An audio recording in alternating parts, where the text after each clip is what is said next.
Internship చివరి సమావేశంలో మనకు తృప్తినిచ్చిన అంశాలు కొన్ని ఉంటాయి, తృప్తినివ్వని అంశాలు కూడా కొన్ని ఉంటాయి. మనం ఏం సాధించినాం ఎంపీటీసీగా, ఏమి సాధించలేదే, ఆ ప్రభుత్వంలో నిధులు మంజూరు చేయలేదు, లేకపోతే ఆ ప్రభుత్వంలో ఎవరు చేసుకోగలిగినారో వాళ్ళు చేసుకున్నారు, ఈ ప్రభుత్వంలో పాపం కొత్తగా వచ్చింది, ఈ ప్రభుత్వంలో నిధులు అనేది ఇంకా రాలేదు. రకరకాలుగా మన ఆలోచనలు ఉంటాయి. మనం ఒక రాజకీయ నాయకుడిగా, ఒక లీడర్గా, ఒక ఎంపీటీసీగా ఎన్నికైన తర్వాత మన లక్ష్యం ఏముంటుందంటే కొత్తగా కాగానే ఏదో ఒక చేద్దామన్న ఆలోచనతో ఉంటాం. ఆ ఆలోచనలు కొన్నిసార్లు అంకురార్పణ జరుగుతుంది, కానీ కొన్ని ఆలోచనలు తొందరలోనే తుడిచివేయబడతాయి. ఏది ఏమైనా ప్రజాస్వామ్యంలో ప్రజల కోసం మనం ఎన్నుకోబడ్డాం. ఒక పని చేస్తేనే గుర్తింపు వస్తుంది, ఆ ఊరికి డ్రైనేజు, రోడ్డు, లైటు ఏదో ఒకటి చేస్తే బాగుంటుందన్న ఆలోచనలో మనకు ఉంటుంది.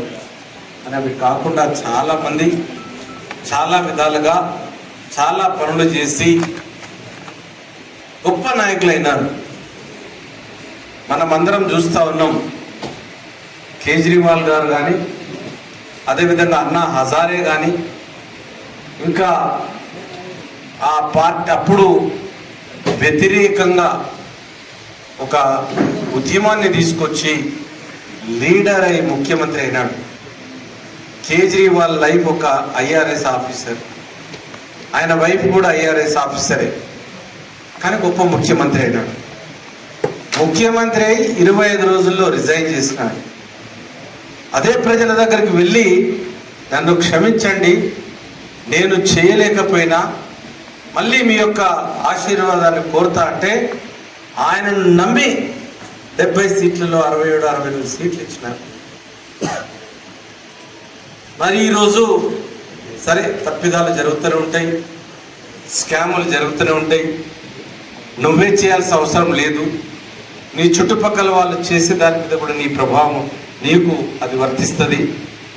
దానివల్ల ఈరోజు కేజ్రీవాల్ గారు జైలు వెళ్ళడం జరిగింది. మరి ఆనాడు స్వాతంత్ర ఉద్యమంలో కూడా నెహ్రూ గారు పోరాటం చేసి స్వాతంత్రం కోసం 11 ఏళ్ళు జైల్లో ఉన్నారు.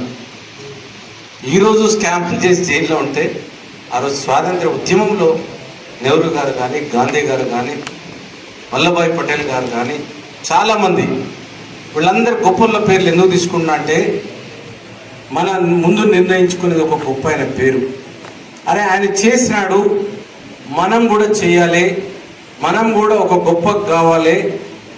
అందుగురించి అబ్దుల్ కలాం ఏమంటాడు, గొప్ప కలడు గను అవి సాకారమయ్యేటట్టు కష్టపడు. ఈరోజు పదవి పోవచ్చు, మీ వయసు పోలే, మీ వయసు ఉన్నది, పోరాటం చేసే పోరాట శక్తి ఉన్నది మీ లోపల. ప్రజలకు అయ్యో ఇంకా కొంచెం మంచి చేస్తే బాగుండదు అనిపిస్తుంది.